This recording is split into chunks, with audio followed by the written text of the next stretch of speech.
नमो लोकाय नमो लोये शव शाहुणम मंगलम भगवान वीरो मंगलम गौतमो गणी मंगलम कुंद कुंदार्यो जैन धर्मोस्तु मंगलम सर्वमंगल मांगल्यम सर्वकल्याण कारकम प्रधानम सर्वधर्माणम जैनम चयतु शासनम नमः समसाराय स्वानुभूत्या च काचते चित् स्वभावाय भावाय सर्वभावान्तरचिदे ओम नमः सिद्धेभ्यः ओम नमः सिद्धेभ्यः ओम नमः सिद्धेभ्यः। जो આપણે ગયા વખતે છે ને સમયસર સિદ્ધિ નું પેજ નંબર 218 પર પહોંચેલા હતા તો એવું કાઢું છું અત્યારે પછી આપણે ત્યાંથી વાત કરીએ. સમયસર સિદ્ધિ ભાગ 1 પેજ નંબર 218 ઉપર આપણે આવ્યા છીએ. હા જો અહીંયા નીચેનો પેરેગ્રાફ છે તેનો આત્મા આપ જ્ઞાયકપણે જણાવો. હા અહીંયાથી લઈએ વચ્ચેથી. હાજી 3 લીટીનો પેરેગ્રાફ છે 4 લીટીનો ઈ લઈએ. તેનો આત્મા જ્ઞાયકપણે તો જણાણું એને એટલે જે પોતાના આત્માને જ્ઞાયકપણે જાણે છે એને પણ એ જ્ઞાયક છે એટલે કે જાણનારો છે એમ કહીને પરને જાણે છે એવું જે આવે છે. જ્ઞાયક કીધો એટલે જ્ઞાયકનો અર્થ જાણનારો. જાણનારો એટલે એને અજ્ઞાનીને અંદરમાંથી એવી ધ્વનિ ઉઠે છે અંદરમાંથી એને એવો જ કોટો ઉભો થાય છે કે પરને જાણે છે ને જ્ઞાયક એટલે પરને જાણવું તો આવ્યું એવો અંદરમાંથી એને અહેસાસ થાય છે કે પરને જાણે એને જ જ્ઞાયક કહેવાય. એટલે કે છે પરને જાણે છે એવું જે આવે તો પરને આકારે જ્ઞાન થયું તે પરને લઈને થયું છે એમ નથી. પરને જાણે છે એવું તો અજ્ઞાનીને ભાસે છે. જ્ઞાનીને તો પરને જાણે છે એ બિલકુલ ભાસતું નથી. અને કદાચ એમ કે કદાચિત ક્યારેક કોઈ જ્ઞાની એમ કે જ્ઞાન પરને જાણે છે તો પર પદાર્થોનો જ્ઞાનમાં પ્રતિભાસ દેખીને કાર્યમાં કારણનો ઉપચાર કરવામાં આવે છે. જણાય છે તો કાર્ય એટલે જ્ઞાન પર્યાય. કેવી જ્ઞાન પર્યાય તો કે સ્વપર પ્રકાશકમય અખંડ જ્ઞાન પર્યાય જેનામાં સ્વ અને પરના વિભાગ નથી એવી જ્ઞાન પર્યાય જણાય છે. પણ જ્ઞાની એમ કે પર જણાય છે તો એ તો પરના પ્રતિભાસને રાખીને બોલે છે અને અજ્ઞાની તો પરના પ્રતિભાસનું લક્ષ્ય કરે છે. પરના પ્રતિભાસમાં એકત્વ બુદ્ધિ કરે છે માટે અજ્ઞાની સમયે સમયે થાય છે તો એને તો એવું ભાસે છે. જ્ઞાની હોય એને કન્ટિન્યુઅસલી એવું ખ્યાલ જ આવે હંમેશા કે આ પ્રતિભાસ છે અને મારું જ્ઞાની પર્યાય આમ છે મને એવું ખ્યાલ હોય જ હંમેશા નિરંતર એની પરિણતિમાં એ વણાઈ ગયું છે. હવે પરિણતિમાં હું જ્ઞાયક છું એમ જે શ્રદ્ધામાં વણાઈ ગયું એમ જ્ઞાનની પર્યાયમાં પણ જ્ઞાનની પર્યાય જ જણાય છે જ્ઞેય થઈને અથવા તો જ્ઞાયક જ જણાય છે. હા એવું વલણ એવો અભિપ્રાય એવું ઘડતર થઈ ગયું છે જ્ઞાનની પર્યાયમાં. એ નિરંતર રહે છે. પર ને હું જાણું છું ને પર જણાય છે એ તો ભ્રાંતિ હતી ભ્રમણા હતી. ભ્રમણા તો છૂટી ગઈ. હવે તો સમ્યક જ્યોતિ પ્રગટ થઈ ગઈ છે એટલે ભ્રમણાનો તો નાશ થઈ ગયો એટલે હવે એને પરને હું જાણું છું એમ ઈ માનતો નથી, માન્યતામાં ના આવે. એને તો માન્યતામાં એમ છે કે ભૂતકાળમાં મેં પરને નહોતું જાણ્યું, વર્તમાનમાં પરને નથી જાણતો, અને ભાવિ કાળે પણ હું પરને નહીં જાણું. ક્યારેય હું પરને જાણવા વાળો છું જ નહીં. એને હવે સમ્યક જ્ઞાનમાં જેવું જ્ઞાનનું સ્વરૂપ છે એવું ભાસે છે નિરંતર, સમયે સમયે. માટે કથનો તો અનેક પ્રકારના વ્યવહારના આવે. જ્ઞાની પણ વ્યવહાર દ્વારા બતાવે, કથન કરીને સ્વરૂપ બતાવે. તો અજ્ઞાનીને વ્યવહાર છે એ નિશ્ચય થઈ જાય છે, અને નિશ્ચય છે એ લક્ષમાંથી છૂટી જાય છે, અને અજ્ઞાની રહી જાય છે. અને જ્ઞાની છે એ વ્યવહારને વ્યવહારપણે જાણે છે. એને વ્યવહારનું શ્રદ્ધાન બિલકુલ કરતા નથી. શ્રદ્ધાન તો એક નાયક ભાવનું, નિશ્ચય ભાવનું વર્તે છે. માટે ઉપચારને ઉપચાર જાણતો હોવાથી ઉપચારને ઓળંગી જાય છે સમયે સમયે જ્ઞાની. એટલે એને દોષ નથી લાગતો. પણ અજ્ઞાનીને તો દોષ એટલે સમયે સમયે નવો બંધ રૂપે, ભાવ બંધ રૂપે પરિણમે છે. એટલે એ દોષ ઉભો થયો. જ્ઞાનીને અહીંયા કે છે પરને જાણે છે એવું જે આવે છે, તો પરના આકારે જ્ઞાન થયું. જો કહેવાય તો એમ જ કે જ્ઞાન પરના આકારે થયું. ઈ સિવાય જ્ઞાનનો પરપ્રકાશક ધર્મ કોઈ સમજાવી જ ન શકે.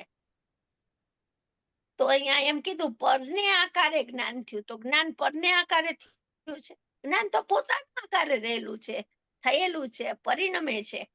પણ કથનમાં તો એમ જ કહેવાય ને, પરને આકારે જ્ઞાન થયું. તે પરને લઈને થયું છે એમ નથી. પરને લઈને થયું નથી, અને પરનું પણ થયું નથી. બે લેવાનું. જ્ઞેયથી તો જ્ઞાન થતું નથી, પણ જ્ઞેયનું પણ જ્ઞાન થતું નથી. જ્ઞાન તો જ્ઞાનનું જ થાય છે.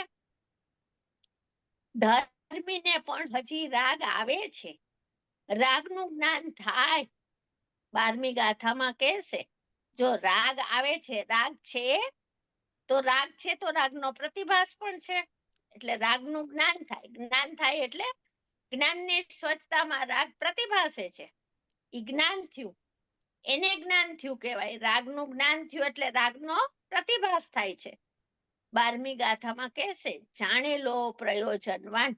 રાગ જણાય છે સમયે સમયે જ્ઞાનની પર્યાયમાં, તો ઈ જણાયેલો પ્રયોજનવાન છે, પણ આદરેલો પ્રયોજનવાન નથી. એને ઉપાદેય પણ એ જાણતો નથી. એને ઉપેક્ષા પૂર્વક જાણે છે જ્ઞાની તો. જ્ઞાની તો ખરેખર પોતાની લક્ષ્મણ રેખા, જ્ઞાન સ્વભાવને ક્યારેય ઓળંગતો નથી. જેનું અવલંબન છે એનું જ અવલોકન વર્ત્યા કરે છે. એને સમયે સમયે એનું નામ તો જ્ઞાની છે. એનું જીવન બદલી ગયું, એની દશા બદલી ગઈ. કેમ? કેમ કે એનો આખો વિષય ગુલાટ ખાઈ ગયો, આખું જ્ઞેય ફરી ગયું. હવે એનું ધ્યેય ફરી ગયું. હવે અનંતકાળથી જે પરમાત્મા ધ્યેય નહોતો થયો, એ ધ્યેય બન્યો. અનંતકાળથી જ્ઞાયકભૂત પરમાત્મા જ્ઞાયકપણે જ્ઞેય થયો, તો એની દશા બદલી ગઈ, એનું જીવન બદલી ગયું. ભાષા તો ચારેકોર એક અવિરોધ વાતને સિદ્ધ કરે છે. જો ગુરુદેવ શું કે છે, ભાષા તો બધી ચારેકોરની આવે, બધા કથનો આવે, બધા અનુયોગના કથન આવે, ચલનાનુયોગનું પણ કથન તો આવે, પણ એક અવિરોધ વાતને વિરોધ ઉભો નથી થતો. અવિરોધ સમ્યક જ્ઞાન છે એ ઉભયના વિરોધ ધ્વંસીની છે. એમાં વિરોધનો નાશ થાય છે, પણ વિરોધ ક્યાંય ઉભો થતો નથી. આહા, એ જ્ઞાયકપણામાં જે રાગ, રાગ એટલે વ્યવહાર આવ્યો ને, જણાયો ને, રાગ છે તેને એ જાણે છે. અને રાગ છે માટે અહીંયા રાગનું જ્ઞાન જ્ઞેયાકારે જ્ઞાન થયું એમ નથી. આવો માર્ગ એટલે સાધારણ માણસને બિચારા શું કરે? વિતરાગ સર્વજ્ઞ પરમેશ્વર, ત્રિલોકનાથ, અનંત જૈન પરમેશ્વરનું આ કથન છે. આ અનંત ભગવાન થઈ ગયા પૂર્વે, એ બધા આ સર્વજ્ઞ ભગવાન, વિતરાગી ભગવાને આ કથન કર્યા છે.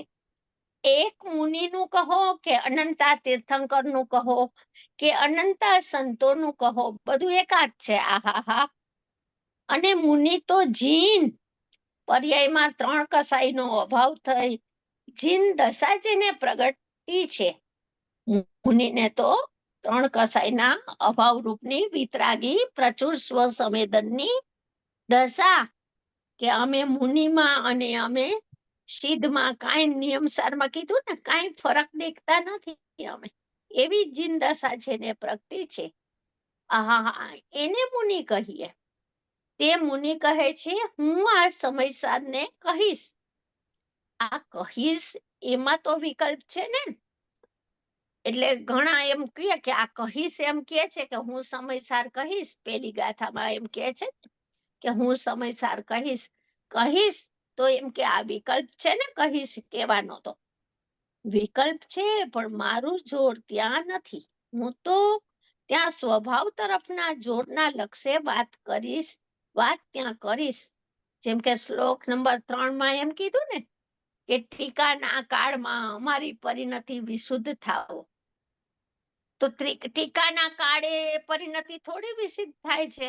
ટીકાના કાળે, કાળ ભલે ટીકાનો હો, પણ ભાવ, ટીકાના ભાવ, ટીકામાં ભાવ કરતા કરતા અમારી પરિણતિ જે શુદ્ધાત્મામાં રમે છે, નિશ્ચય સ્વભાવમાં જે એકાગ્રતા થાય છે, એને કારણે અમારી શુદ્ધિની વૃદ્ધિ વધે છે.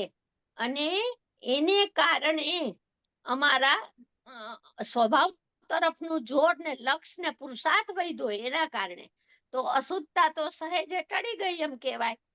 તો કે છે ટીકાના કાળમાં છે તો લખવાનો કાળ એક જ, અને એ સમયે અંતરંગનો પુરુષાર્થ, અંતરંગનો એનો સંવર, સંવર નિજરાની પર્યાયનો જે વિષય ભગવાન આત્મા છે, એમાં ઈ પર્યાય રમે છે. તો ટીકાના કાળમાં અમારી વિશુદ્ધિ થાવો.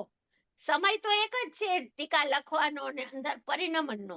સમય બે નથી, પણ ટીકા લખવાથી વિશુદ્ધિ થઈ? તો કે ના, ટીકા લખવાનો ભાવ છે એ તો વિકલ્પ છે, અને એ વિકલ્પથી તો રાગની ઉત્પત્તિ થાય. પણ ટીકા લખવાના કાળમાં, જે સમયે ટીકા લખવાનો કાળ આવ્યો છે, એ સમયે અમારો અંતરંગનો પુરુષાર્થ તો સ્વભાવમાં ટકી રહે છે, સ્વભાવ સન્મુખતાના જોર વાળો છે. એટલે એ મારું જોર ત્યાં સ્વભાવ ઉપર વધશે ને અશુદ્ધતા ટળી જશે, એમ સાંભળનારને. હા, બોલો. જયારે ટીકા લખે છે ત્યારે એમનું જે ઇન્દ્રિય જ્ઞાન છે એ ટીકા લખવાના પ્રવૃત્તિમાં છે, ને તે જ વખતે એ જ સમયે, એટલે એના એ સમયે એને ત્રિકાળીનું જોર છે અંદરમાં. હા, હા, એમાં સમય ભેદ છે, એમાં સમય ભેદ છે. એમાં એવું છે કે ના, સમય ભેદ નથી. એમાં એવું છે કે એક સમયની પર્યાયમાં 2 ભાગ છે.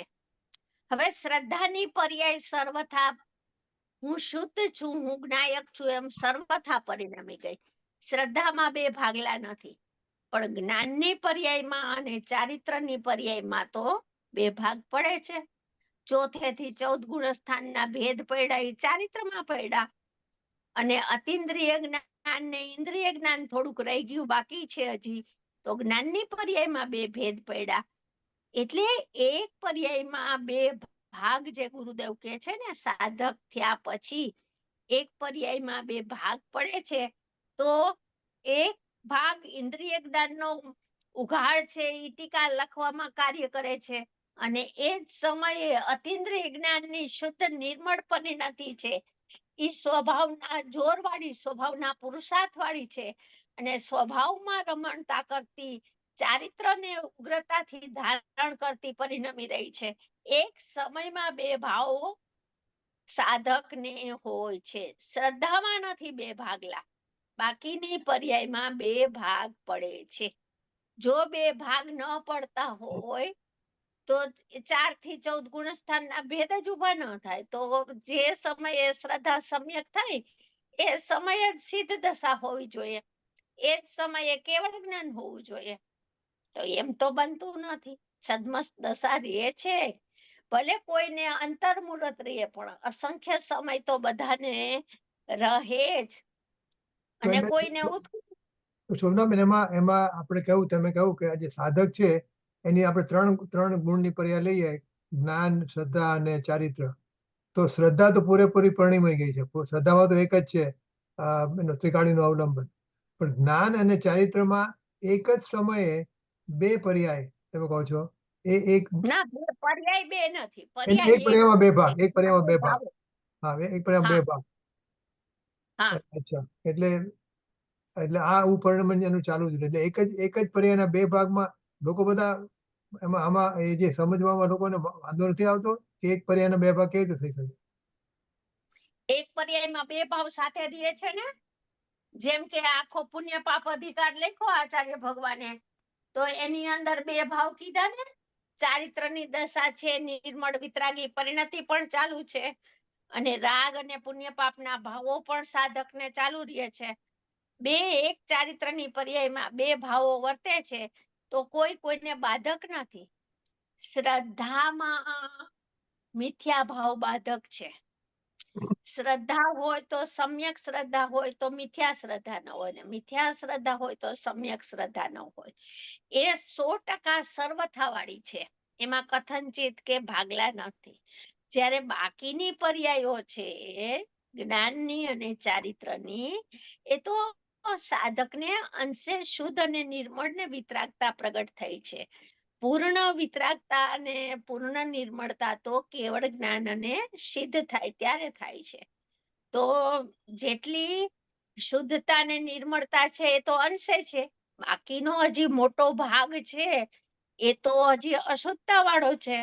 તો અશુદ્ધતાની સમયે સમયે નિર્જરા કરતો જાય છે, અને નિર્મળ વિતરાગી શુદ્ધતાની સમયે સમયે સ્થિરતા, અંદરની નિર્જરા, ભાવ નિર્જરા અંદરની, ઈ કરતો જાય છે.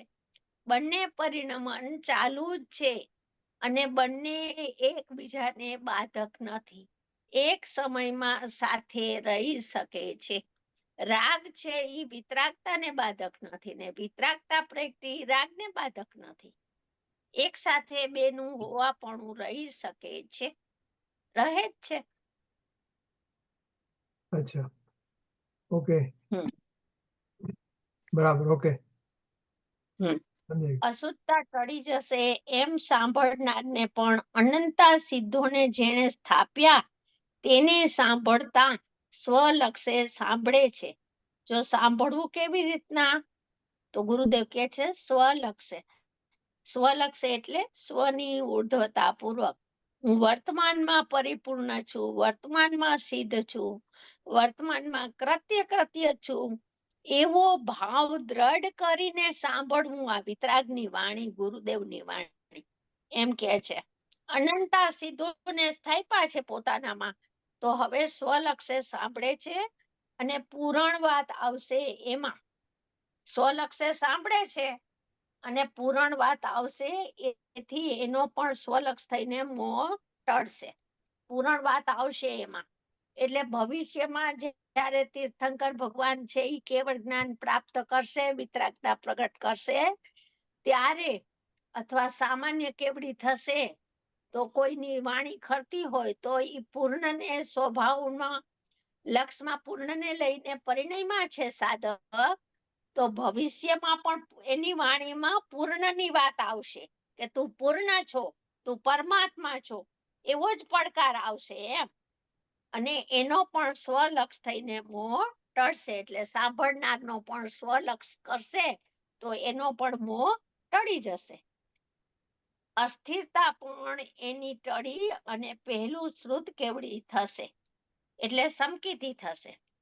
સમકીતી કહો કે શ્રુત કેવડી કહે, ઓલા અંગ અને પૂર્વના જાણનારા એ શ્રુત કેવડી કીધા એક ક્ષયોગ સમની અપેક્ષાએ, અને અહીંયા સમકીતીને શ્રુત કેવડી કે છે.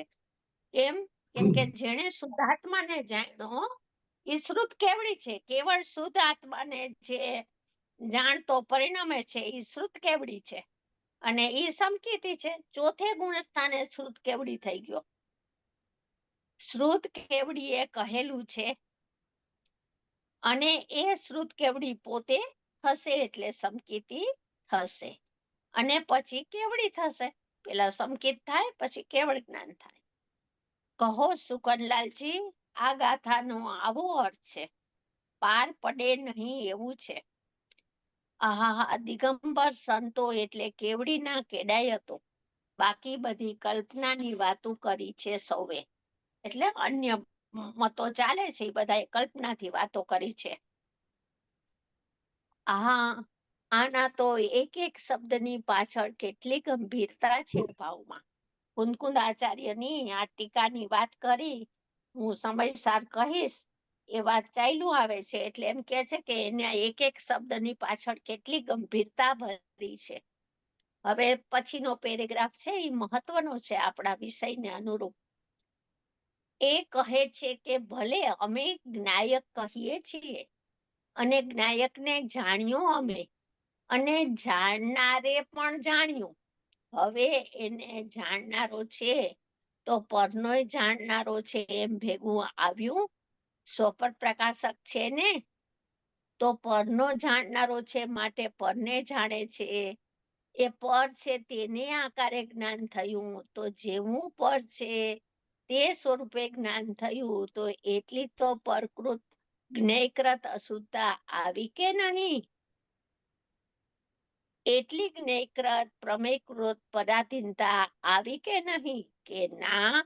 અહીંયા ફૂલ સ્ટોપ આવ્યો. આપણે આટલું વાક્ય વાંચ્યું, આટલા લીટીનું વાક્ય મોટું છે. હવે એની એક એક આપણે લીટી લેતા જશું ને સ્પષ્ટીકરણ કરશું. એ કહે છે ભલે અમે જ્ઞાયક કહીએ છીએ. છઠ્ઠી ગાથામાં આત્માને જ્ઞાયક કીધો. એ જ્ઞાયકને જાણ્યો, જ્ઞાયકપણે જાણ્યો, જ્ઞાયકપણે જાણ્યો અમે અને જાણનારે પણ જાણ્યું. જ્ઞાયક છે એ જ જાણનારો છે. જ્ઞાયકપણે જાણ્યો, હવે જાણનારને જાણ્યો, પણ કાઢી નાખ્યું. એટલો ભેદ કાઢી નાખ્યો. જ્ઞાયકપણે એટલે ભેદ હતો, કર્તા કર્મનું અભેદ ને અનન્યપણું નહોતું. એ પર્યાયનો જ્ઞાયક જણાતો હતો. પર્યાયમાં બનેલો પર્યાયનો જ્ઞાયક જણાતો હતો. લક્ષ તો ત્રિકાળી જ્ઞાયકનું છે. ક્યારેક પર્યાયની અંદરની પરિણામમાં ભજતી સ્થિતિનું વર્ણન કરવું હોય ત્યારે પર્યાયનું જ્ઞાયક કહેવાય. અને ઉપાદેયતા બતાવવી હોય, લક્ષ્ય કરાવવું હોય, શ્રદ્ધાનો વિષય બતાવવો હોય ત્યારે ત્રિકાળી જ્ઞાયક કહેવાય. એટલે અહીંયા કે છે જાણનારે પણ જાણ્યું. ફરીથી તો શું કહ્યું? પર્યાયનો જ્ઞાયક અને જો જ્ઞાની જ્ઞાયકપણે જણાયો તો ગુરુદેવે આગળ કીધું હતું કે અહીંયા જ્ઞાનની પર્યાય લેવી. મેં તમને બતાવ્યું હતું આગળ. હજી એ કહેશે ગુરુદેવ જ્ઞાનની પર્યાય લેવી જ્ઞાયકપણે. હવે ત્રિકાળી જ્ઞાયક તો જ્ઞાનની પર્યાયમાં આવતો નથી. એ તો ત્રણ કાળમાં ન આવે. પોતાનું ત્રિકાળ સામર્થ્ય છોડીને, દ્રવ્ય સ્વભાવ છોડીને પર્યાયમાં થોડો આવે? નથી આવતું. એ તો કોઈ પર્યાયમાં જ્ઞાયક નથી આવતો. તો પછી જ્ઞાયકને જાણ્યો કેવી રીતે? તો કે જ્ઞાનની પર્યાયે જ્ઞાનની પર્યાયના બનેલા જ્ઞાયકને જાણ્યો. જ્ઞાનમાં જે જ્ઞાયકની રચના થઈ ને ઈ પર્યાયે એને જાણ્યો. પોતાની પર્યાયે પોતાને જાણ્યો. ઓલો જ્ઞાયક તો જ્ઞાનની પર્યાયથી બહાર છે, જ્ઞાનની પર્યાયથી ભિન્ન છે. છતાંય એમ કેમ કહેવાય કે જ્ઞાયકને જાણ્યો? તો કે લક્ષ્ય, ઉપાદેયતા, એની અહમતા, એનો વિશ્વાસ ત્રિકાળી ધ્રુવ જ્ઞાયક ઉપર મંડાયેલા છે. એટલે એમ કહેવાય કે ત્રિકાળીને જાણ્યું. પણ ખરેખર ત્રિકાળી તો જ્ઞાનની પર્યાયમાં આવ્યો નથી. તો પછી જ્ઞાનની પર્યાયે શું કર્યું? તો કે જ્ઞાનની પર્યાયના મટીરિયલથી બનેલા જ્ઞાયકને જાણ્યો. બરાબર? એમાં હું પણ કર્યું. ઓલો જ્ઞાયક છે એમાં હું પણ કર્યું અને જ્ઞાનની પર્યાયનો બનેલો જ્ઞાયક છે એમાં આ હું એવો ભાવ લઈને એમાં સ્થિર થઈ ગઈ પર્યાય. એમાં ઊભી રહી ગઈ પર્યાય. એટલે કે છે જ્યારે તમારે પર્યાયની સિદ્ધિ કરવી હોય જાણનારને ભિન્ન બતાવવો હોય, પર્યાયનો આત્મા, જેમ અલિંગ ગ્રહણના 20મા બોલમાં કીધું ને કે તમે 19મા 18મા બોલમાં ગુણભેદથી નિષેધ કરાયો ને 19મા બોલમાં પર્યાય વિશેષને નહીં આલિંગન કરતો એવો હું સામાન્ય એકરૂપ નાયક છું, એવો હું અલિંગ ગ્રહણ છું, એમ કીધું. તો પેલા 18 ને 19 બોલમાં ભેદનો નિષેધ કરાયો અને 20મા બોલમાં એમ કેમ કીધું કે આ પરિણમી એટલો જ આત્મા, જે પર્યાય એમ કહે છે કે હું આત્મા છું, તું ત્રિકાળી દ્રવ્ય તું છો તો હું છું, તો કે ના, હું તો મારા ષટકારકથી ઊભી થઈને મને જાણતી પરિણમી રહી છું, તારા આધારે હું નથી, હું મારા ષટકારકથી ઊભી થઈ છું. એમ પર્યાય પોતે પોકાર કરે છે, પર્યાય પોતે પડકાર કરે છે. તો અમને તો જેટલો વેદનમાં આવ્યો એટલો આત્મા, તું થોડો અમને વેદનમાં આવે છે, પર્યાય કે છે. ત્રિકાળી તો મારાથી ભિન્ન છે, એ તો મારી પર્યાયમાંય નથી આવતો. તો વેદનમાં શું આવ્યો? તો કે પર્યાયમાં બનેલો પર્યાયનો આત્મા વેદનમાં આવ્યો. પર્યાય અભિન્ન થઈને હું જ્ઞાયક છું એવા સ્વરૂપે વરણ કર્યું, ત્રિકાળી જ્ઞાયક સાથે પરિણમી ગઈ, એને વરી ગઈ, એ પર્યાય છે, એ જ જ્ઞાયક થઈ ગઈ. તો ઈ પર્યાયનું વેદન આવ્યું પર્યાયમાં. પર્યાય એ પર્યાયના વેદન વાળા આત્માને જાણ્યો, અનુભવ્યો, માણ્યો. અને કથન એમ કહેવાય કે ત્રિકાળીને જાણ્યો, ત્રિકાળીને વેદો. ત્રિકાળી તો આવતો નથી વેદનમાં, એટલે અભેદ નહીંના કથનો અલગ હોય. અને જ્યારે વસ્તુની સ્વતંત્રતા જોવી હોય, દ્રવ્ય સત, ગુણ સત, પર્યાય સત, તમે સતથી જુઓ બધાને, તો એનું નિરૂપણ આખું અલગ હોય. એટલે બે પ્રકારે આપણે સમજવું પડે એમ. જ્યાં પર્યાયની સ્વતંત્રતા સિદ્ધ કરતા હોય ત્યારે જ્ઞાયકનો જ્ઞાનની પર્યાયનો બનેલો જ્ઞાયક જાણ્યો છે, ઓલા ત્રિકાળીને જાણ્યો નથી. ત્યાં પર્યાયની સ્વતંત્રતા સિદ્ધ કરવી છે. પર્યાય પોતાના ષટકારકથી પોતે પરિણમતી ઊભી થઈ છે, પોતાની શક્તિ.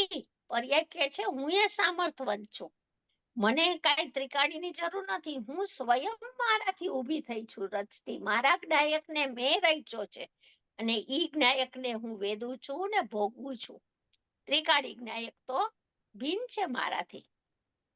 એટલે જે પરિણામીની વાત 20મા બોલમાં આવી ને કે શ્રુત જ્ઞાન તે આત્મા છે, અનુભવ તે આત્મા છે, અનુભૂતિની પર્યાય પ્રગટ થઈ એ પર્યાય નથી, એ તો આત્મા છે. એ અભેદ પરિણમનની વાત છે, શુદ્ધ ઉપયોગના કાળની વાત છે.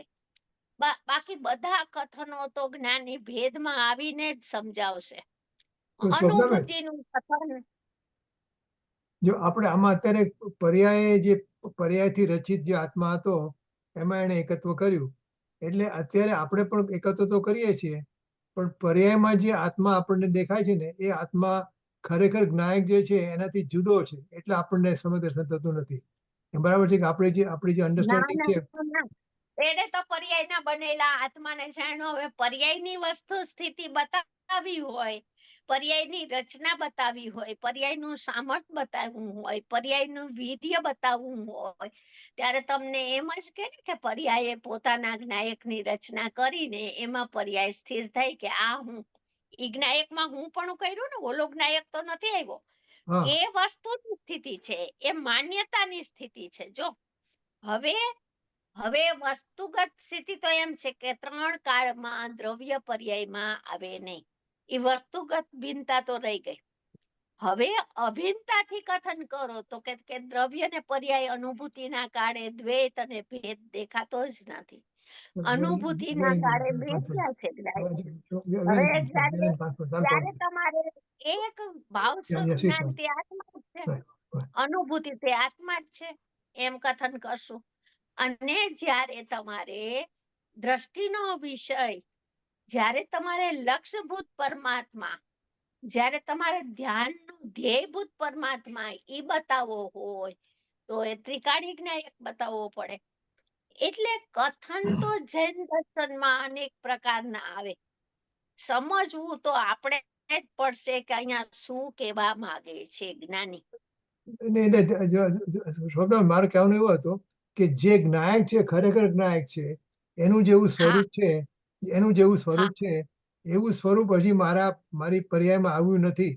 હું જે જ્ઞાયકને ધારું છું એ જ્ઞાયક ઓલા જ્ઞાયકથી જુદો છે. અને જ્યાં સુધી જુદો છે ત્યાં સુધી મને સમજ થવાનું નથી. પણ જ્યારે મારા પર્યાયમાં જે મારા આત્મા જણાય છે મને, મારું જે હા સ્વરચિત જ્ઞાયક છે એ જ્ઞાયક અને ઓલો જ્ઞાયક એ બંને મળી હશે એક સરખો, ત્યારે મને સમજ થશે કે મારી ના જો માન્યતા ખોટી છે. ના એ ખોટું છે. એનું નહીં. કારણ છે કે પેલા તો તમારે દ્રષ્ટિનો વિષય જ નક્કી કરવો પડશે. હા અને દ્રષ્ટિના વિષયમાં નક્કી એમ કરશો કે હું જ્ઞાયક છું ત્યારે ત્રિકાળી, એકાકાર, અનાદિ, અનંત, શાશ્વત, અવિનાશી જે જ્ઞાયક ભાવ છે એ જ હું છું. અને ઈ જ્ઞાયક ભાવ તો કોઈ પર્યાયમાં આવતો નથી, એવો હું છું. બરાબર. તો હવે એવા જ્ઞાયકને જ્ઞાનની પર્યાય હું પણ એ સ્વીકારે છે. હું પણ તો ત્રિકાળીમાં જ છે. હવે જ્ઞાની થયો એને તો ત્રિકાળીમાંથી હું પણ ખસતું નથી અને પર્યાયની સ્થિતિનું જ્ઞાન કરાવે છે.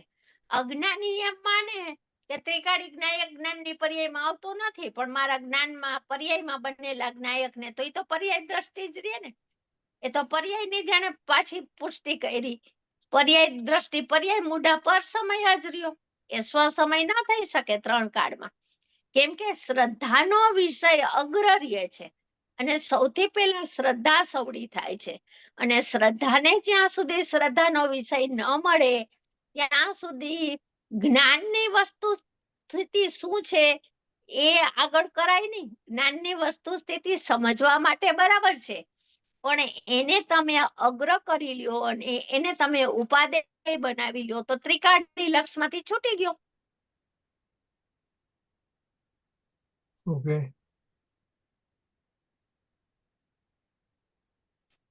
બોલો હવે કઈ છે પ્રશ્ન? સમજાઈ ગયું? હા હા એટલે શ્રદ્ધાનો વિષય પેલો છે.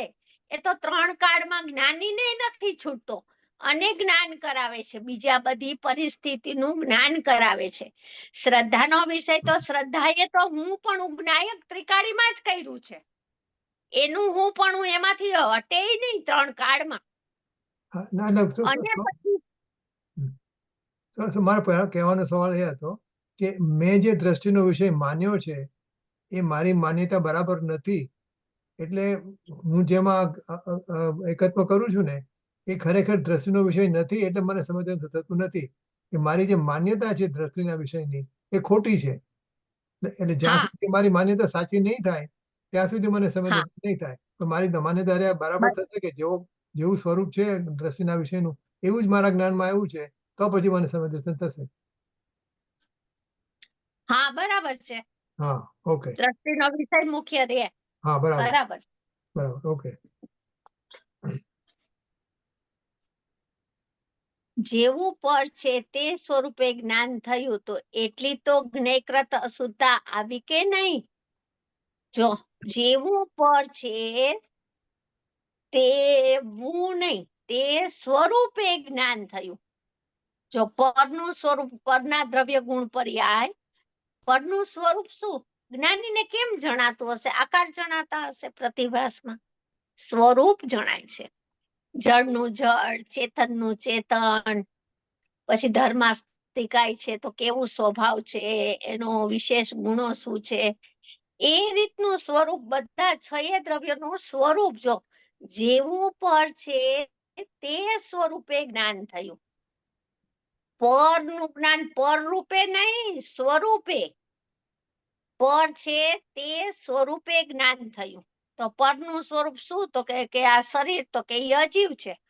તો એક શરીરને અજીવ જાણ્યું તો જેટલા શરીર છે એ બધા અજીવ છે એમ આવી ગયું ને. એક પોતાના જીવને જ્ઞાનમય જાણ્યું તો બાકી બધા અનંતા જીવ છે એ જ્ઞાનમય છે એમ આવી ગયું ને. એવી રીતના સ્વરૂપને જાણ્યું, 6 દ્રવ્યના સ્વરૂપને.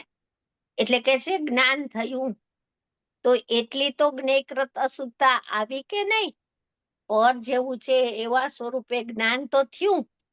જ્ઞાન તો થયું, જ્ઞાન ન થયું એમ નહીં, જ્ઞાન તો થાય છે.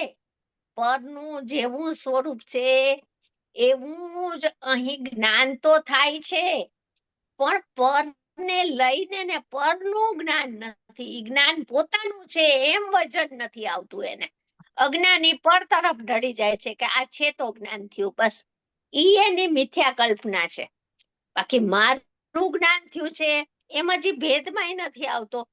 તો મારા જ્ઞાનમાં જ્ઞાયક જણાય છે એટલા ભેદમાં અભેદના ભેદમાં નથી આવતો, તો હું જ્ઞાયક છું અહીંયા તો ક્યાંથી ટકે?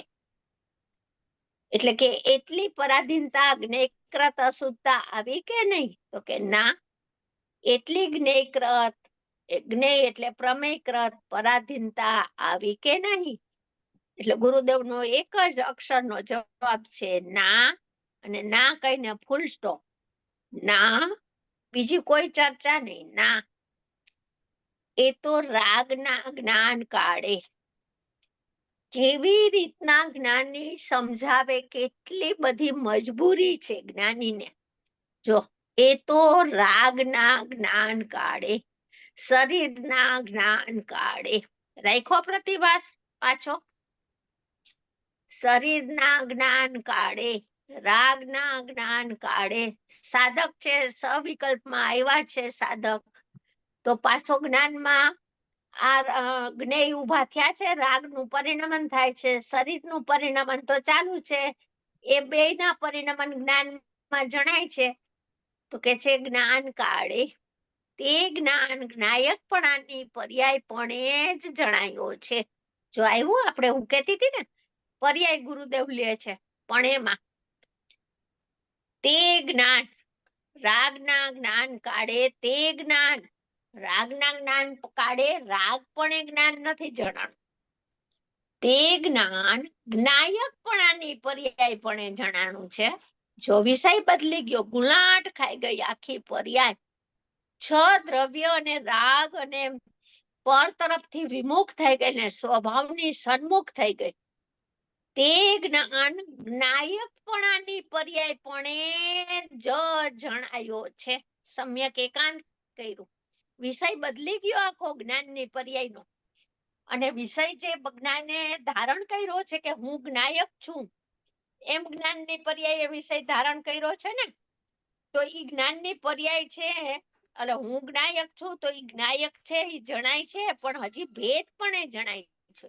જ્ઞાનની પર્યાય પણ એ જણાયો, એટલો ભેદ પડ્યો, હજી કર્તા કર્મનું અન્યપણું નથી થયું અહીંયા. એટલે જ્ઞાન જ્ઞાયકપણાની પર્યાયપણે જ જણાયો છે. આ અનુમાનની વિધિ ચાલે છે. અનુમાનમાં ભગવાન આત્મા નજરાઈ ગયો છે ને એની વાત છે. એ રાગ તમે કહો ને કે કર્તા કર્મનું અનન્યપણું હજી થયું નથી, એ જરા વધારે સમજાવશો? કર્તા કર્મ એટલે આ ગુરુદેવ આ કે છે એના ઉપરથી, બાકી ગુરુદેવ સાધકની એ વાત કરે છે. જ્ઞાયકપણાની પર્યાયપણે જ જણાયો છે.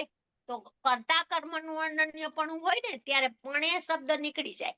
જ્ઞાયક જ કર્તા અને જ્ઞાયક જ કર્મ.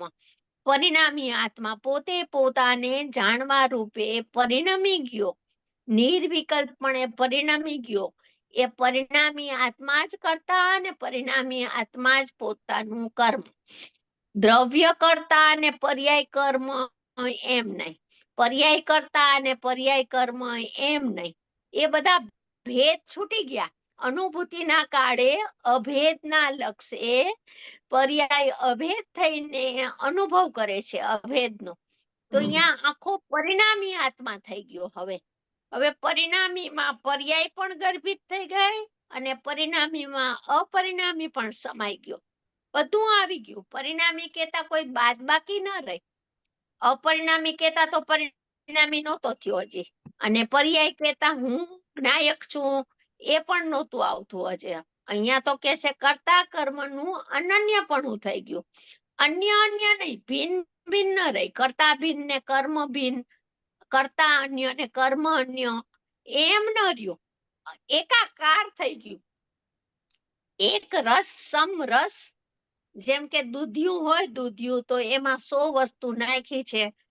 એલચી છે ને બદામે છે ને કેસરે છે ને પિસ્તાએ છે ને બધાનો સ્વાદ એક સાથે આવે છે.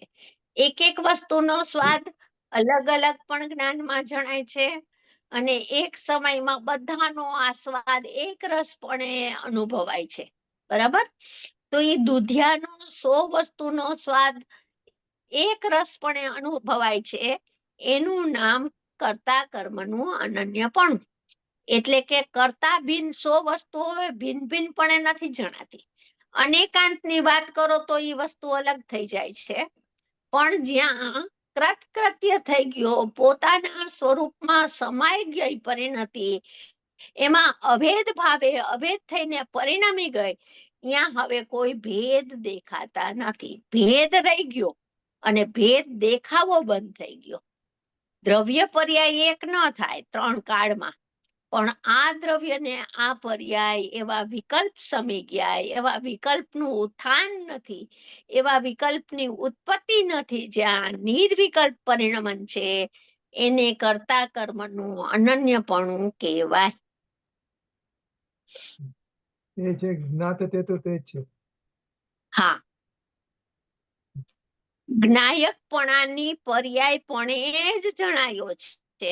જો ગુરુદેવ જ્ઞાયકપણે જણાયો છે એમ નથી કહેતા, જ્ઞાયકપણાની પર્યાયપણે જ જણાયો છે. એ રાગની પર્યાય તરીકે ને રાગથી જ્ઞાન થયું છે એમ જાણ્યું નથી. કેટલો નિષેધ કરે છે વ્યવહારનો, એક એક વાક્ય એક એક પેરેગ્રાફમાં કેટલી વાર વ્યવહારનો નિષેધ કરે છે. આ જ્ઞાનીની લીલા છે. વ્યવહાર રાખે ને વ્યવહારને ઉથાપે. જો રાગ રાખે, રાગનો પ્રતિભાસ રાખે, રાગની પર્યાય તરીકે, એટલે રાગનો પ્રતિભાસ તો રાખશે અને લક્ષ છોડાવશે રાગનું. બસ આ જ જ્ઞાનીની કળા છે. આપણે જ્ઞાનીમાંથી આ જ તારવણી કાઢવી પડે. એ રાગની પર્યાય તરીકે ને રાગથી જ્ઞાન થયું છે એમ જાણ્યું નથી. રાગની પર્યાય તરીકે તો ન જણાય જ્ઞાનની પર્યાય, પણ રાગથી જ્ઞાન થયું છે, રાગ હતું તો જ્ઞાન થયું છે, રાગને લઈને અહીંયા જ્ઞાન થયું છે એમ જણાતું નથી. આહા, કો સુરેન્દ્રજી, છે આવી વાતું? આહા, અરે પ્રભુ, તને ખબર નથી ભાઈ. આહા, તારું દ્રવ્ય અને તેની પર્યાય, એનું સામર્થ્ય કેવું છે. આહા, દેવીલાલજી ક્યાં બેઠા ત્યાં? આવો, અહીં આવો. સમજાણું કાંઈ? આહા, દ્રવ્ય અને પર્યાય કોઈ ચમત્કારિક છે, ચૈતન્યની ચમત્કારથી ભરેલા છે. એનું સામર્થ્ય એક અવિભાગ પ્રતિચ્છેદનું સામર્થ્ય અનંતું એમ કે એક પર્યાય એમાં અનંતા અવિભાગ પ્રતિચ્છેદ, એક અવિભાગ પ્રતિચ્છેદમાં લોકાલોકને જાણવાની તાકાત હશે તો ઈ કેવી અનંતતા અને કેવી અચિંત્યતા હશે, કેવી અપૂર્વતા હશે ઈ જ્ઞાન પર્યાયના સામર્થ્યની. વિચાર તો કરો. પર્યાયનું આવું સામર્થ્ય તો ગુણનું કેટલું હશે, જેમાં ભૂત ભાવિની પર્યાયો પડી છે અંદરમાં, ત્રિકાળમાં. અને એવા અનંત ગુણનો ચૈતન્ય પિંડ, એ ચૈતન્ય ચક્રવર્તી, એ ચૈતન્યનો ચમત્કાર કેવો હશે. એને પોતાનું અહોભાવ અને પોતાનું આશ્ચર્ય અને પોતાની અધિકતા આવતી જ નથી ને.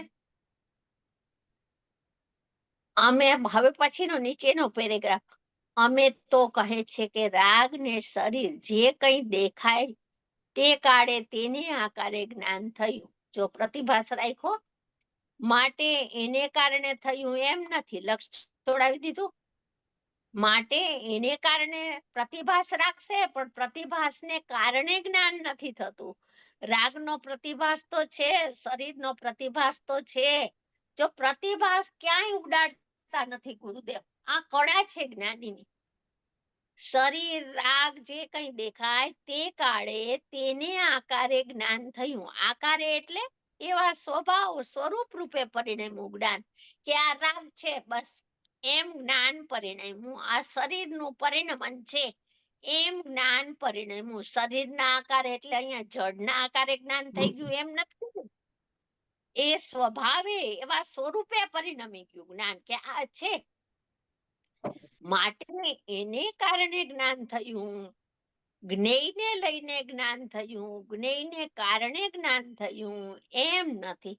આ પેલામાં પેલું નક્કી કરવા જેવું છે. સમયે સમયે મારું જ્ઞાન મને જ પ્રસિદ્ધ કરે છે, મારું જ્ઞાન મારાથી જ થાય છે, મારા હોવાપણામાંથી જ જ્ઞાનની પર્યાય આવે છે. જ્ઞેયને લઈને મારું જ્ઞાન થતું જ નથી. આ નિષેધ બહુ કરવો પડશે એને, કેમ કે અંદરમાં અભિપ્રાયમાં બેઠો છે કે હું જ્ઞેય છે તો જ મને જ્ઞાન થાય. એવો મિથ્યા અભિપ્રાય વર્તે છે સમયે સમયે. એ અભિપ્રાયને તોડવો પડશે. એ અભિપ્રાય ઉપર પ્રહાર કરવા પડશે. અમારો જ્ઞાનનો સ્વભાવ જ એવો છે કે સ્વને જાણતા પરને જાણવાનો પર્યાય મારો પોતાથી પોતામાં થયો છે, એને અમે જાણીએ છીએ. જો અમારો જ્ઞાનનો સ્વભાવ જ એવો છે કે સ્વને જાણતા. જો જ્ઞાની થઈ ગયો, સાધક પોતાની વાત કરે છે, સ્વને જાણતા પરને જાણવાનો પર્યાય. જો સાધક થયા પછી પરને જાણે છે એવો ઉપચાર એને લાગુ પડે. અનુપચાર નિરુપચાર પ્રગટ થયું હોય તો ઉપચાર લાગુ પડે ને. અજ્ઞાનીને અનુપચારમાં નિરુપચારમાં આવ્યોય નથી, અને ઉપચાર ક્યાંથી લાગુ પડે કે અમે પરને જાણીએ છીએ, અમે પરને જાણીએ છીએ. સ્વને તો જાણતો નથી. સ્વને જાણવું છૂટી ગયું ઈ મહા અધ્યવસાન છે. પોતાની હિંસા, ગુરુદેવ કેટલી વાર કહે, પોતાની હિંસા કરે છે. રાગને પોતાનો માનનારો પોતાની હિંસા કરે છે. એમ જ્ઞાનમાંથી આખો જ્ઞાયક બાદબાકી થઈ ગયો, ચુકાઈ ગયો, આખો છૂટી ગયો. એ અધ્યવસાન જીવને લાગતું નથી. એ તો એને એમ જ લાગે કે મોહ છે ને એ અધ્યવસાનનું કારણ છે, જ્ઞાન અધ્યવસાનનું કારણ નથી. પણ જ્ઞાનની પર્યાયનો આ સ્વભાવે જ્ઞાયકને જાણવાનો છોડી દીધો, એને જ્ઞેય બનાવવાનું છોડી દીધું. ઈ મોટું અધ્યવસાન, મોટું પાપ થઈ ગયું. ઈ એને સમજમાં જ નથી આવતું ને, બિલકુલ. જો અહીંયા કેટલી સરસ કીધું, સ્વને જાણતા પરને જાણવાનો પર્યાય મારો પોતાથી પોતામાં થયો છે. પરથી નથી થયો, પરમાં નથી થયો, પરને લઈને નથી થયો, પરનું જ્ઞાન નથી થયું, પોતાથી પોતામાં થયો છે. એને અમે જાણીએ છીએ. ઓલા પરને તો અમે જાણતાય નથી. અમારી જ્ઞાનની પર્યાયની બહાર જેટલી વસ્તુ છે એમાંથી અમે કોઈને જાણતા દેખતા નથી. અમે તો સમયે સમયે અમારા જ્ઞાન સ્વભાવને જાણીએ દેખીએ છીએ. આહા, અરે પ્રભુ, એની વાણી તો જુઓ.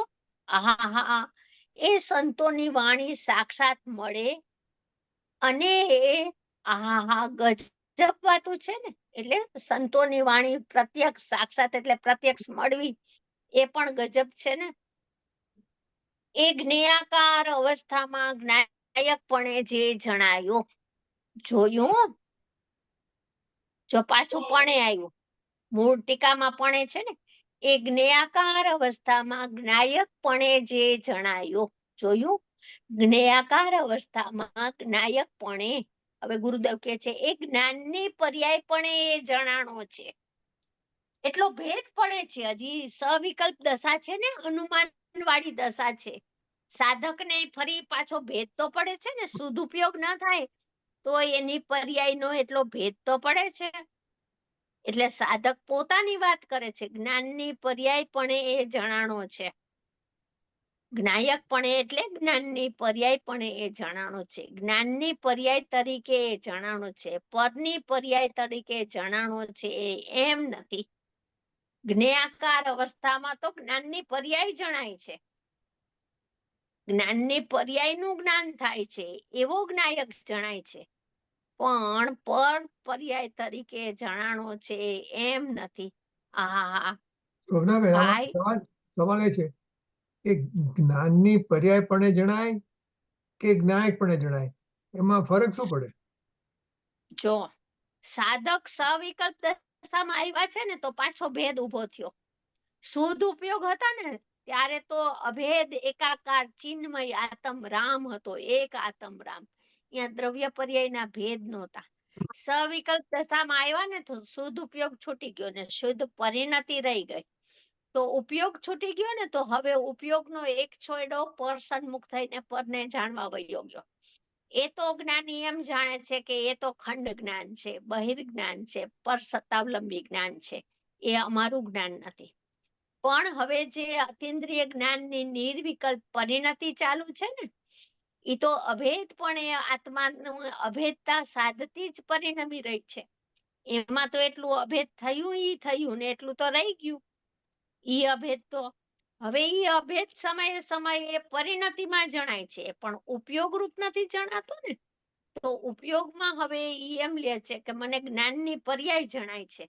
હવે જ્ઞાયક છે એ તો શ્રદ્ધામાં રહી ગયો, જ્ઞાયક છે એ તો જ્ઞાનમાં ઉપાદેયપણે થઈ ગયો, પણ સમયે પરિણમન થાય છે તો જ્ઞાન જ જણાય છે. હવે ખાતા હોય તો ખાવાનું નથી જણાતું, જ્ઞાન જણાય છે. ઊંઘે છે તો જ્ઞાન થાય છે, અને બેઠા છે તો જ્ઞાન થાય છે. કોઈ પણ ક્રિયામાં એને જ્ઞાનની પરિણતિ, જ્ઞાન જ્ઞાન જ્ઞાન, આખું જ્ઞાન છવાઈ ગયું છે ચારે કોરા. ક્રિયા થાય પણ ઈ પેલા એને પરિણમનમાં એમ ભાસે છે કે મને જ્ઞાન જ થાય છે, હું જ્ઞાન રૂપ જ છું ને જ્ઞાન જ જણાય છે. બસ ઈ જ્ઞેય જણાય છે એવો તો ઉપચાર કરવો પડે છે કેવા માટે, બાકી પોતે તો જ્ઞાન જણાય છે, એવા જ્ઞાનમાં જ વર્તે છે, એવા જ્ઞાનમાં જ રીએ છે, એવા જ્ઞાનના પરિણમનમાં ની કલ્લોલોમાં જ બેઠા છે.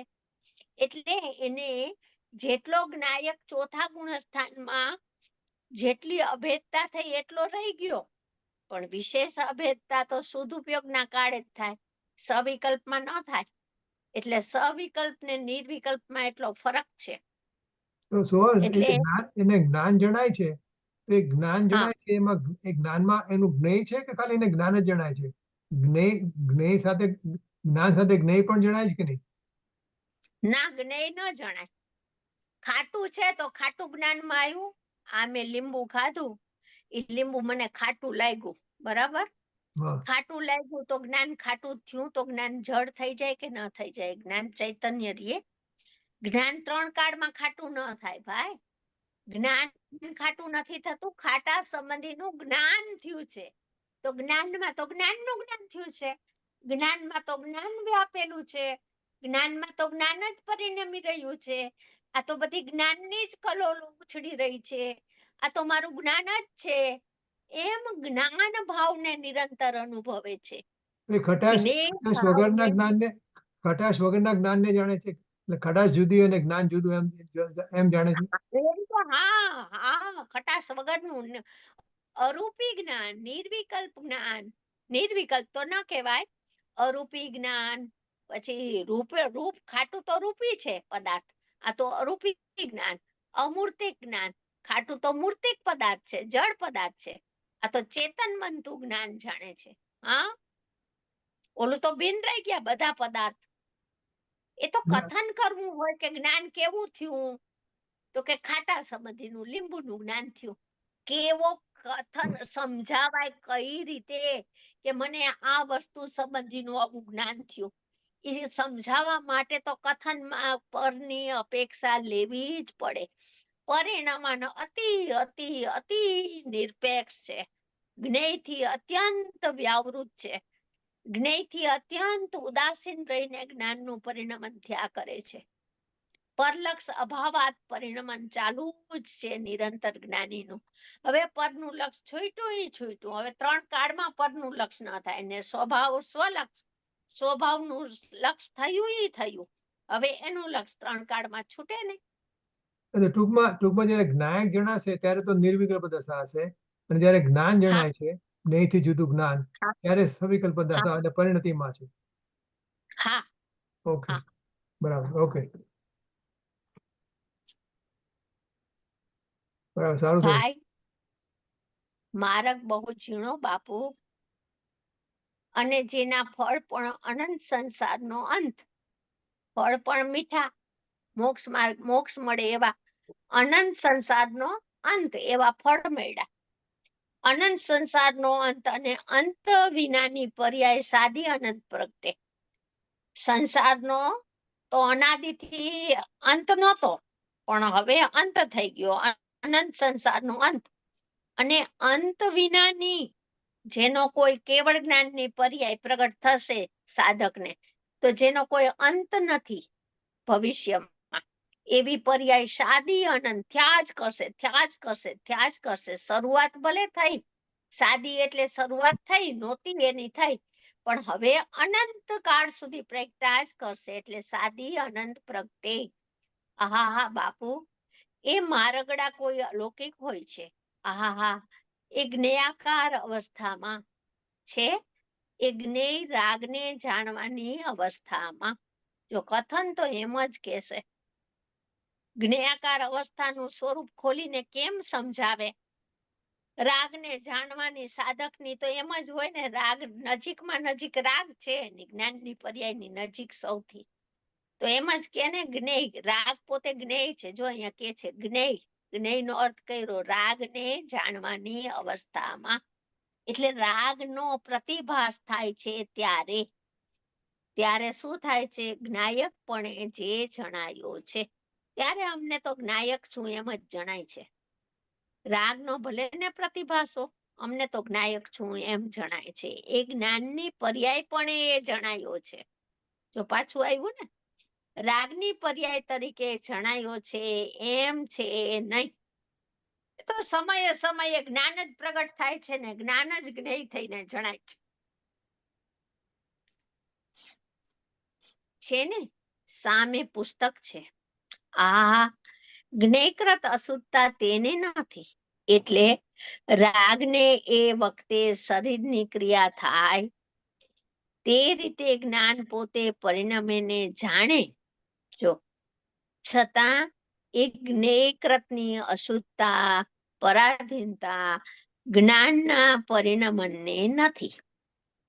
રાગનું પરિણમન હો ભલે, શરીરની ક્રિયાનું પરિણમન, હાથ ઊંચો નીચો થાય, પગ ઊંચો નીચો થાય, ભલે શરીરની ક્રિયાનું પરિણમન હો, પણ એ સમયે જ્ઞાન પોતે પરિણમીને જાણે છે. જો જ્ઞાનનો સ્વભાવ પોતે પરિણમે પણ છે અને જાણે પણ છે. જાણતું પરિણમે છે ને પરિણમતું જાણે છે. એમાં ભલે રાગનો પ્રતિભાસ હોય, છતાં જ્ઞેયકૃત અશુદ્ધતા એટલે પરાધીનતા, જ્ઞાનની પર્યાયની સ્વાધીનતા છૂટી જાય અને પરજ્ઞેયની અપેક્ષાથી જ્ઞાન પરાધીન થઈ જાય એમ નથી. એવું સ્વાધીન સ્વતઃ સિદ્ધ જ્ઞાનનું પરિણમન જ એવું નથી કે પરાધીનતા આવે. એ જ્ઞાનનું પરિણમન જે થયું તે જ્ઞેયાકાર અવસ્થામાં જ્ઞાયકપણે જે જણાયો, એ જાણનારો જણાયો છે. એમાં જણાય છે એવી ચીજ જણાય નથી. જો ગુરુદેવ, આપણે એક વખત કીધું હતું કે ગુરુદેવે એક ન્યાય કીધો હતો ને, જો આ સૂત્ર આવે છે પાછું, એમાં જણાય છે એવી ચીજ જણાય નથી. બે વાત શું કામ કરો છો ગુરુદેવ? એમાં જણાય એવી, જણાય શું કામ કહો છો? અને પછી એ ચીજ જણાય નથી. અમારે સમજવું હું? કાયમ કયો જણાય અને કાયમ કયો કે નથી જણાતું, તો સમજાય. પણ જણાય રાખો ને નથી જણાતું એ કયો. જો આ જ જ્ઞાનની લીલા છે, સમજવાનું આ છે. એમાં જણાય કઈને પ્રતિભાસ રાખ્યો, એવી ચીજ જણાય નથી. એટલે એ ચીજ જણાણી નથી, એ તો જ્ઞાન જણાણું છે, લક્ષ છોડાવી દીધું. એ ચીજ જણાતી નથી. જે જણાય છે એ ચીજ જણાય નથી, એ જાણનારો જણાય છે. લક્ષ અહીંયા લઈ આવ્યા. જો આ સૂત્ર છે. જેમ કુંદકુંદ આચાર્ય એક ગાથા 2 લીટી લખી, એમાં અમૃતચંદ્ર આચાર્યનું સમયસારની આટલી મોટી ટીકા થઈ, ભાવાર્થ કર્યો જયચંદ છાવડાએ, અને આવડું મોટું સમયસાર થયું. હવે 415 ગાથા તો 830 લીટી થાય કુંદકુંદ આચાર્યની. પણ એ બધા સૂત્રો હતા એની ટીકા. એમાં ગુરુદેવ છે ને સૂત્ર કહે છે, જણાય એવી ચીજ જણાતી નથી, જાણનારો જણાય છે. હવે આને શું સમજવું આપણે? બે વાત કરે. કેમ કરો છો ગુરુદેવ બે વાત? તો કે એવું સ્વરૂપ છે એટલે કહીએ છીએ. જો આ પ્રતિભાસ રાખ્યો ને લક્ષ છોડાવી દીધું, આ વસ્તુની સ્થિતિ છે. આ સમજ્યા વિના જ્ઞાનનો સ્વભાવ નહીં સમજાય. પ્રતિભાસને ઉડાવી દેશો, માનો કે એક જ વસ્તુ રાખો, લક્ષ રાખો ને પ્રતિભાસ ન રાખો, તો તમારો સમયે પુરુષાર્થ કઈ બાજુ, કઈ દિશામાં વળશે? સ્વએ જણાય છે ને પરે જણાય છે. અનંતકાળથી વિપરીત પુરુષાર્થ હતો, પર તરફ પડેલો હતો. હવે જ્ઞાની મળ્યા, એને કીધું કે સ્વ જણાય છે, તો એનો પુરુષાર્થ સવડી દિશામાં, સાચી દિશામાં વળ્યો કે મને તો જ્ઞાયક જ જણાય છે ને હું તો જ્ઞાયક જ છું. એટલો ભેદે કાઢી નાખ્યો, જ્ઞાયક જ છું. તો પ્રતિભાસ છે તો ભેદજ્ઞાન થઈ શકે છે. પ્રતિભાસ જ ના હોય તો બધા અજ્ઞાની હોય, અને સ્વના પ્રતિભાસથી જ્ઞાની થઈ જતો હોય તો બધા જ જ્ઞાની હોય. તો અજ્ઞાની ને જ્ઞાની એવા બે ભેદ જ ન પડે. માટે આ પ્રતિભાસ છે એમાં 50% તો જૈન થઈ ગયો કે પ્રતિભાસ પરનો પ્રતિભાસ થાય છે, એટલે કે પરને જાણે છે ને પર જણાય છે ને ઈ છૂટી ગયો. પ્રતિભાસ રાખ્યો પછી એ જણાતું નથી, એટલે એ જ્ઞેયાકાર જ્ઞાન જણાતું નથી, એવું ભેદ વાળું જ્ઞાન જણાતું નથી, પરની સાપેક્ષતા વાળું જ્ઞાન જણાતું નથી. તો શું જણાય છે? જાણનારો જણાય છે. જો આ કેવું સરસ, આ સૂત્ર કેવું અદ્ભુત છે. આપણો ટાઈમ થઈ ગયો છે. આને આ પેરેગ્રાફ છે ને હવે આવતે વખતે આપણે ફરીથી લેશું આને, બહુ મજા આવશે. બહુ સુંદર છે આ પેરેગ્રાફ. ટાઈમ થઈ ગયો છે, હજી છે 5 મિનિટ છે. 5 મિનિટ છે હા છે, બાકી છે. 5-6 મિનિટ છે. અચ્છા અચ્છા, તો લઈ લે. મને એમ કે આપણે 6:15 ચાલુ કર્યું તો ઓકે. હા. જો શું કે છે, જ્ઞેયકૃત અશુદ્ધતા પરાધીનતા જ્ઞાનના પરિણમનને નથી. આહા, એ જ્ઞાનનું પરિણમન જે થયું, જ્ઞાનનું પરિણમન થાય છે તો જ્ઞાનનું જ પરિણમન. જ્ઞેયનું પરિણમન જ્ઞેયમાં રહી ગયું ને જ્ઞાનનું પરિણમન આત્મામાં રહી ગયું. થાય છે તો જ્ઞાનનું, એ જ્ઞાનનું પરિણમન જે થયું તે જ્ઞેયાકાર અવસ્થામાં, જ્ઞાનનું પરિણમન જે થયું, તો જ્ઞાનનું પરિણમન કેવું છે? તો કે ઈ જ્ઞાનનું પરિણમન જ્ઞેયાકાર છે. તો જ્ઞેયાકાર કેતા સ્વ અને પર બંને જ્ઞેયાકાર આવે. સ્વ પણ જ્ઞાનની પર્યાયમાં નથી આવતું ને પર પણ જ્ઞાનની પર્યાયમાં નથી આવતું. જેમ રાગ જ્ઞાનની પર્યાયમાં ના આવે એમ જ્ઞાયક એ જ્ઞાનની પર્યાયમાં ના આવે. માટે બે જ્ઞેય છે, બે જુદા છે જ્ઞાનની પર્યાયથી. એટલે જ્ઞેયાકાર કેતા બંને લેવાના, બંને સ્વ પર લેશો તો જ.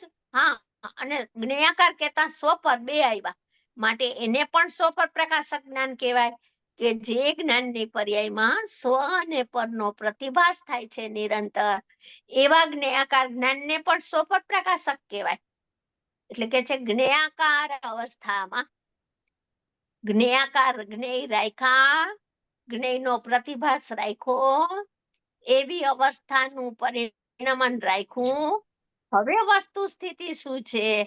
તો કે જ્ઞાયકપણે જે જણાયો. જ્ઞેયાકાર અવસ્થામાં તો જ્ઞાયક છું એમ જણાય છે. જ્ઞાયકપણે જે જણાયું એટલે હું જ્ઞાયક છું. આ રહ્યો ને જ્ઞાયક, પ્રગટ જ્ઞાયક. હું તો પ્રગટ પરમાત્મા છું ને, એ જાણનારો જણાયો છે. રાગ તો ક્યાંય નો ક્યાંય વયો ગયો, ભેદ એ ઉડી ગયો, ત્રિકાળી જ્ઞાયક આવી ગયો. જો જાણનારો જણાય છે. પર્યાયથી જે તાદાત્મ છે, પર્યાય જેની સાથે તન્મય થઈને પરિણમે છે, હું જ્ઞાયક છું એવા તન્મય ભાવે પરિણમે છે, એ જણાય છે. જ્ઞાયક જ્ઞાનની પર્યાયને જેનું લક્ષ્ય છે, જેમાં એકત્વ બુદ્ધિ છે, એ જણાય છે. તો એકત્વ બુદ્ધિ જ્ઞાયકમાં છે, તો જાણનારો જણાય છે. એમાં જણાય છે એવી ચીજ જણાય નથી. જ્ઞાનની પર્યાયમાં તો લોકાલોક જણાય, આખું વિશ્વ જણાય. બધાના પ્રતિભાસ એક જ્ઞાનની પર્યાયમાં છે.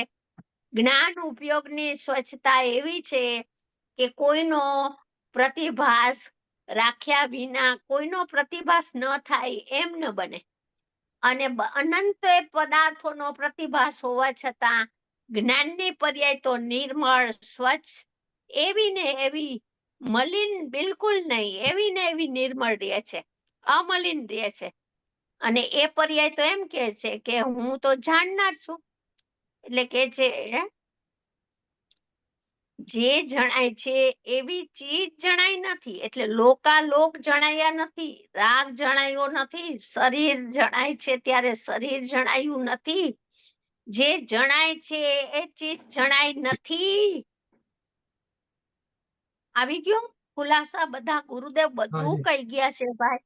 એક શાંતિથી ગુરુદેવને ભલે હું કહું છું કે એક પાનું વાંચતા આખો દિવસ કેમ ન લાગે, પણ એટલી શાંતિથી ને ધીરજથી એમાં ગુરુદેવના જે મંત્રો મૂકી ગયા છે એ મંત્રોને ખોલે, એ મંત્રોની અંદર ગુરુદેવને શું કહેવું છે એનું અવલોકન કરે, તો એને બધો ભંડાર અને નિધાન મળી જાય. ગુરુદેવને જે કહેવું છે ઈ એને મર્મ મળી જાય, અને મર્મ મળે તો જ માર્ગ મળે.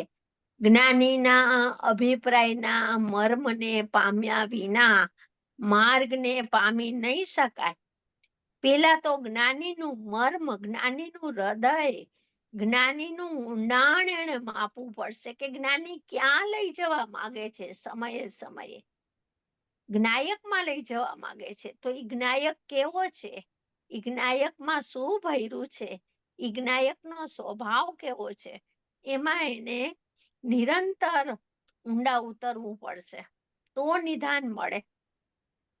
કેટલી સરસ વાત કરી. જાણનારો જણાય છે એ ચીજ જણાતી નથી. કેવું મંત્ર કે પ્રતિભાસ રાખ્યો ને જાણનારો નું લક્ષ કરાવી દીધું ને રાગનું ને શરીરનું લક્ષ છોડાવી દીધું. એમાં જણાય છે એવી ચીજ જણાય નથી, જે જણાય છે એ ચીજ જણાય નથી, એ જાણનારો જણાયો છે ત્યાં. આહાહા, ગૂઢ વાતું છે ભાઈ. આહાહા, અલૌકિક ચેતન સ્વરૂપ જ અલૌકિક છે બાપુ. આ ચૈતન્યનું સ્વરૂપ છે ને એ તો અલૌકિક છે, અદ્ભુત છે. એના નિધાન ને એના મંત્ર ને આ રહસ્ય ખ્યાલમાં આવ્યા વિના જ્ઞાનની પર્યાય અંતર્મુખ નહીં થાય.